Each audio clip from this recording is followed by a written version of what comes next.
छगन भुजबळ यांनी विधानसभेत जीवे मारण्याचा प्रयत्न केला जाईल असा पोलीस रिपोर्ट जाहीर केला होता। भुजबळ फार्म हाऊस परिसरात भुजबळांवर हल्ला होण्याची शक्यता वर्तवण्यात आली। पोलिसांचा हा रिपोर्ट असतानाही नाशिक पोलीस मात्र सुस्त असल्याचं पाहायला मिळालं। भुजबळ फार्म हाऊस परिसरात लोकशाही मराठीने आढावा घेतला असताना एकही पोलीस हा त्या ठिकाणी नव्हता। तर लोकशाहीने बातमी दाखवल्याच्या नंतर मात्र जाग आलेल्या पोलिसांनी तिथे एक पथक तैनात केलंय।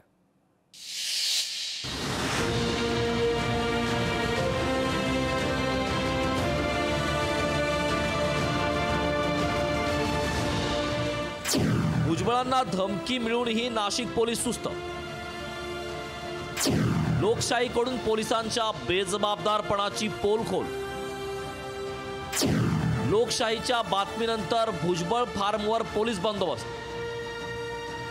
Bhujbal knowledge city, Bhujbal farm, ज्यांना कोणाला हे पाहायचं आहे त्यांनी नाव कळवावी किंवा कोण कोण पाहू इच्छितात बघा, म्हणजे माझ्यावर हल्ला करण्याची तयारी केली। भुजबळांना गोळ्या घालून ठार मारण्याची धमकी देण्यात आली। तसा पोलिसांचा रिपोर्ट भुजबळांनी अधिवेशनात जाहीर वाचून दाखवलाय। भुजबळांवरील हल्ल्याच्या संदर्भात नाशिकच्या भुजबळ फार्मचा उल्लेख आहे। साहजिकच नाशिक पोलिसांकडून भुजबळ फार्मवर पोलीस बंदोबस्त तैनात करणं अपेक्षित होतं, पण नाशिक पोलिसांनी अशी कोणतीच हालचाल केली नव्हती। लोकशाही मराठीनं भुजबळ फार्म हाऊस परिसरात आढावा घेतला असता तिथं पोलीसच नव्हते।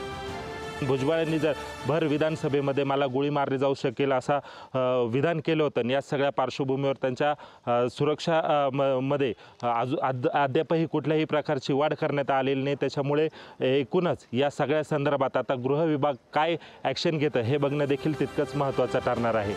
लोकशाही मराठीनं बातमी दाखवताच पोलीस यंत्रणा खडबडून जागी झाली। 6 पोलीस आणि 1 अधिकारी भुजबळ फार्मच्या बाहेर बंदोबस्तासाठी तैनात करण्यात आला। ते बंदोबस्त लागलेला आहे। जो काही बंदोबस्त होता तो फक्त तो आतल्या साईडला होता। जो बंदोबस्त आहे त्यांना जो इथं फ्रंटला असणं अपेक्षित होतं ते आतल्या साईडला बंदोबस्त उपस्थित होता। बंदोबस्त या ठिकाणी लागलेला आहे आणि त्यांचा जो फार्म हाऊस आहे, जे घर आहे, त्या संबंधित ठिकाणी देखील आम्ही बंदोबस्त वाढवलेला आहे। वास्तविक पाहता ज्या क्षणी गुप्तचर यंत्रणेकडून भुजबळांवरील हल्ल्याच्या कटाची माहिती मिळाली होती तेव्हापासून बंदोबस्त लावणं अपेक्षित होतं। छगन भुजबळ नागपुरात असले तरी बीड हल्ल्याप्रमाणे भुजबळांच्या घरावरही हल्ला होण्याची शक्यता नाकारता येत नाही। गुप्तचर यंत्रणेनं माहिती देऊनही नाशिक पोलिसांनी हातावर हात ठेवून बसणं हे कितपत योग्य आहे असा सवाल उपस्थित केला जातोय।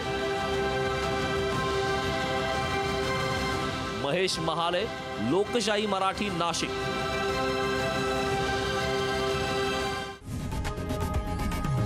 लोकशाही मराठी, ऐका, पहा, जागरूक रहा।